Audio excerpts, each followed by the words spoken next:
আসসালামু আলাইকুম, welcome to my channel Shefa daily kitchen আর লাইফস্টাইল। আশা করি সবাই ভালো আছেন বন্ধুরা। আলহামদুলিল্লাহ, আমি আপনাদের দোয়ায় ভালো আছি। তো আজকে এসেছি আমি একটা আনাদার ব্লগ ভিডিও নিয়ে। তো ভিডিওটা কি তা জানার জন্য পুরো ভিডিওটা সাথে থাকুন। তো বন্ধুরা, আজকে এই যে ফায়াজের বাবা বাজার থেকে এই চিংড়িগুলো এনেছে, গলদা চিংড়ি, খুবই সুন্দর একই সাইজের চিংড়িগুলা। তো আজকে আমি এই চিংড়িগুলোকে লাল লাল করে ভুনা করব।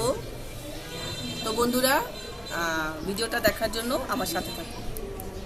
এখন আমি আমার চিংড়িগুলোকে একে একে কেটে নিব। তো এই তো এখানে চিংড়ি মাছের মাথায় ময়লা থাকে, তো ময়লাটা এখন আমি বের করে নিব।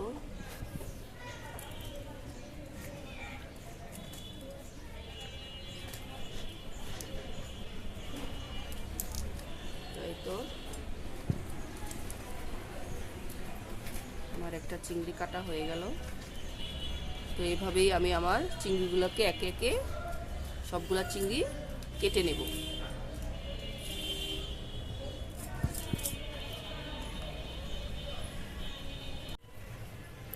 এই তো বন্ধুরা, এই তো একে একে আমার সবগুলো চিংড়ি কাটা শেষ। তো এই তো আমার চিংড়িগুলো দেখুন বন্ধুরা, কাটা শেষ। আর আজকে চিংড়িগুলো খুবই তাজা আর খুবই সুন্দর গোটা গোটা। তো এই তো এখন আমি এটাকে ধুয়ে রান্নার পর্বে চলে যাব। তো এই তো বন্ধুরা, এই পর্যায়ে আমি কড়াইটা চুলাতে বসিয়ে দিয়েছি। তো প্রথমত আমি দিয়ে দিব পরিমাণ মতো তেল। যেহেতু এটা ভুনা করব, তো আমি তেলটা একটু বাড়িয়ে দিলাম, কারণ ভুনাবাজিতে একটু বেশি করে তেল দিলে আমার মনে হয় ভুনাবাজিটা খেতেও ভালো লাগে। তো এই তো বন্ধুরা, আমার তেলটা গরম হয়েছে। তো প্রথমত আমি কেটে রাখা পেঁয়াজ আর কাঁচামরিচটা দিয়ে দিলাম তেলে। আর এখানে দিয়ে দিচ্ছি পরিমাণ মতো লবণ। তো আমি লবণটা দিয়ে পেঁয়াজটাকে কিছুক্ষণ ভেজে নেব।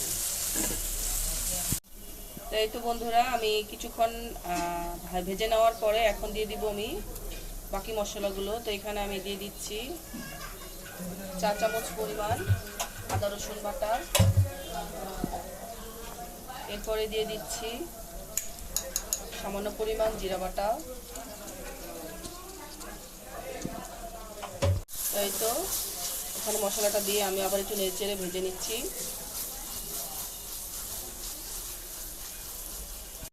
তো এরপরে দিয়ে দিলাম 1/2 চা চামচ হলুদের গুঁড়া আর দিয়ে দিলাম 1.5 টেবিল চামচ মরিচের গুঁড়া। তো এই অবস্থাতে আমি আমার মশলাটাকে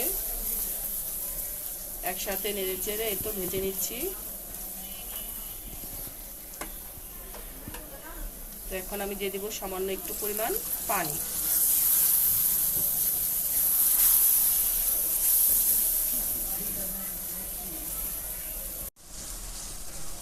তো এই তো বন্ধুরা, আমি আমার পেঁয়াজগুলোকে মশলার সাথে কিছুক্ষণ ভেজে নিলাম। এখন আমি এখানে দিয়ে দিব কেটে ধুয়ে রাখা চিংড়িগুলো।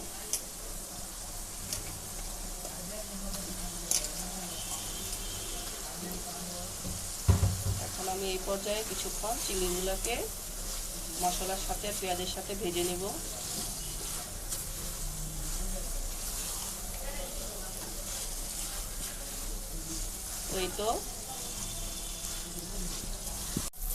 তো এই তো বন্ধুরা, আমি আমার চিংড়িগুলোকে বেশ কিছুক্ষণ ভেজে নিলাম।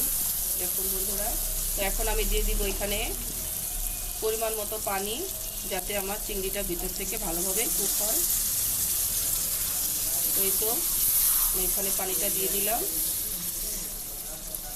এখন আমি এটাকে মিডিয়াম টু লো হিটে কিছুক্ষণ ঢেকে রাখবো, যাতে আমার চিংড়িগুলো ভালোভাবে ভিতর থেকে সিদ্ধ হয়ে যায়। তো বন্ধুরা, যারা আমার চ্যানেলটি সাবস্ক্রাইব করেছিলেন তাদেরকে অসংখ্য ধন্যবাদ। আর যারা এখনও আমার চ্যানেলটিতে সাবস্ক্রাইব করেননি তারা প্লিজ আমার চ্যানেলটিতে সাবস্ক্রাইব করবেন এবং আমার ভিডিওটি লাইক, শেয়ার এবং কমেন্ট করবেন।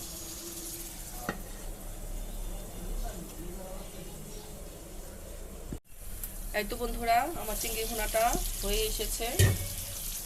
তো আমি অফ ক্যামেরাতে কয়েকবার নেড়ে দিয়েছিলাম। দেখুন বন্ধুরা, তেলও ভেসে উঠেছে, তার মানে আমার চিংড়ি ভুনাটা হয়ে এসেছে। তো এবার শেষ পর্যায়ে আমি এর উপরে দিয়ে দিব ধনেপাতা কুচি করে রেখেছিলাম। যেহেতু এখন শীতের সময় আর ধনেপাতার স্মেলটাও আমার কাছে খুব ভালো লাগে, এবং চিংড়ি ভুনাটা আমি দিয়ে দিলাম। এই তো বন্ধুরা, আমার চিংড়ি ভুনাটা হয়ে এসেছে। তো আপনারাও বাসায় এভাবে ট্রাই করে দেখবেন, আশা করি ভালো লাগবে। আর আমার রান্নাটা আজকে আপনাদের কাছে কেমন লেগেছে অবশ্যই কমেন্ট করে জানাবেন। তো সবাই সে পর্যন্ত ভালো থাকেন, সুস্থ থাকেন। আল্লাহ হাফেজ, আসসালামু আলাইকুম।